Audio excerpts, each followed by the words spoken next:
Hi guys, this is Sajna Binil and welcome to the Business Analyst Guide.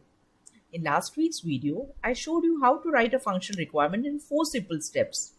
In today's video, we are going to talk about elicitation, how to gather requirements from your customer. Now, elicitation is a pretty large module, so I've broken it down into a series of videos. So you'll see part 2 and part 3 coming very soon. Today, we'll discuss elicitation part 1. So to start off with, elicitation or requirements gathering can be a pretty challenging task for a new BA. Many of you get very nervous during the first meeting with the customer. You don't know what kind of questions you should be asking your customer or how to conduct the meeting. This video will help you overcome all those challenges and help you gather requirements in a much more effective way. So let's get started. Stage 1 is preparation. Never go unprepared for a meeting with a customer. Step 1 of preparation says that you have to prepare a stakeholder matrix or a list. Now, stakeholder matrix will consist of the name of the stakeholders along with their roles and responsibilities. This will help you identify the right kind of audience who should be invited for the meeting. You can prepare this list with the help of your project manager or your customer SPOC. Step 2 says that read all project documents very carefully. This will give you enough background information about the project and help you prep yourself before the meeting. It will also serve as an input to step 3, which is prepare a question list. So if you have already read all the project documents carefully, you will prepare a much crisper question list and avoid adding repetitive questions which have already been answered by the client in those documents. Step 4 is create an agenda. So you need to create a detailed agenda. What is an agenda? Agenda are discussion points to be discussed in the meeting. It broadly outlines the scope of the meeting and tells the audience what should be discussed and what should not be discussed. It also helps the stakeholders identify some additional team members who should be accompanying them for the meeting. Step 5, select an appropriate elicitation technique. Now, elicitation technique is a separate topic that I'll be covering in one of my forthcoming videos. So stay tuned in for that. But as a business analyst, there is a huge bundle of requirement gathering techniques that we are exposed to, starting from interviews, workshops, brainstorming, use cases, prototypes. So we should be able to identify which is the appropriate technique for our project. I'll be covering all of that in my forthcoming video, which technique to use when. Step number 6, arrange logistics. Logistics can be as simple as booking a meeting room prior to the meeting, ensuring that the meeting room has adequate facilities, whether it has a projector or it has TV.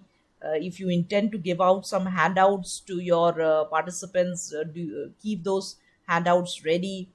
If you intend to have a video conferencing, does the room have a video conferencing facility? These are the kind of logistics that you need to ensure that they are in place before the meeting. Then schedule the meeting with the customer depending upon the availability of all stakeholders. Next topic is what are the kind of questions you should be asking your customer. Now, the questions that you're seeing on the screen is some of the questions that you should be asking your customer during your first meeting. So during my first meeting with the customer, I generally refrain from asking application specific questions or feature driven questions. So my questions are more related to the business goals and the business needs. So in your first meeting with your customer, understand the business need, understand the problem that the business is facing, because you have to build your solution as per the business problem. So unless you understand the problem in detail, you will not be able to create a solution for it. Secondly, what are the business goals that they are trying to achieve? So business goals are objectives that an organization is trying to accomplish over a set period of time. What are the business triggers? Now, business triggers can be anything like, increasing competition or changing customer demographics. So these are triggers which have led to initiation of this project. Understand those triggers. What are the expected business benefits? So there might be some benefits that the customer is expecting in terms of reducing the cost, improving productivity, improving customer satisfaction. So try to understand what are the business benefits that they are trying to achieve from this project, because we need to ensure that our project delivers those business benefits. Who are the users of the systems and what are their demographics? It's very, very important to understand who will be using your system and what is the profile of those demographics. Are basically the profile of the users in terms of their age, gender, their income levels, their education levels, and so on. What is your current process and what are the issues with the same? So try to understand the current process followed by the client and what issues the client is facing with the current process. So while the customer is elaborating on the current process, you might have several follow-on questions on the current process. So that will be some on-the-spot questions that you might have to ask the client for clarification on the current process.